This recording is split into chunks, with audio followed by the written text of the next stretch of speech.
महत्त्वाचे पाहणार आहोत। बीडच्या मस्साजोग इथल्या जलसमाधी आंदोलनाच्या अनुषंगाने आता पोलीस अधीक्षकांच्या मध्यस्थीनंतर हे आंदोलन मागे घेतलं गेलेलं आहे। संतोष देशमुख हत्या प्रकरणाच्या निषेधार्थ मस्साजोगमधल्या ग्रामस्थांनी जलसमाधी आंदोलन केलेलं होतं। अजूनही जे आरोपी फरार आहेत त्यांना तातडीनं अटक करून कठोर शिक्षा देण्याची मागणी आंदोलकांनी केली होती। दरम्यान बीडचे पोलीस अधीक्षक नवनीत कांवत यांनी आरोपींना लवकरच अटक करण्याचं आश्वासन दिल्यानं हे आंदोलन मागे घेतलं गेलंय। तर सरकार बीडमधल्या एकाही आरोपीला सोडणार नाही, ग्रामस्थांनी मुख्यमंत्र्यांवर विश्वास ठेवावा असं आवाहन मंत्री चंद्रशेखर बावनकुळे यांनी केलेलं आहे। तपास डीपली चांगल्या प्रकारे तपास असला पाहिजे।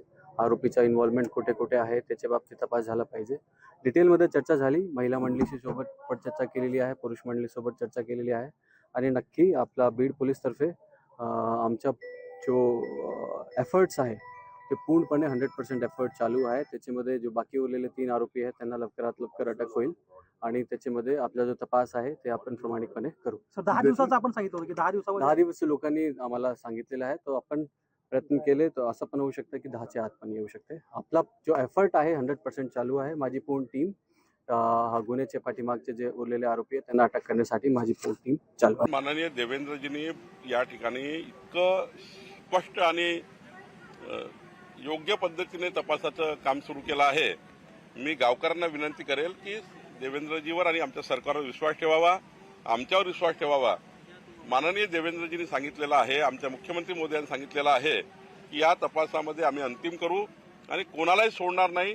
गावकऱ्यांनी थोडी तपासामध्ये साथ द्यावी आणि तपास यंत्रणेला सुद्धा मदत करावी, जेणेकरून कुठलाही पुरावा वगैरे सुटणार नाही, याकरता मी गावकऱ्यांना आपल्या माध्यमातून विनंती करतो। लोकशाही मराठी ऐका, पहा, जागरूक रहा।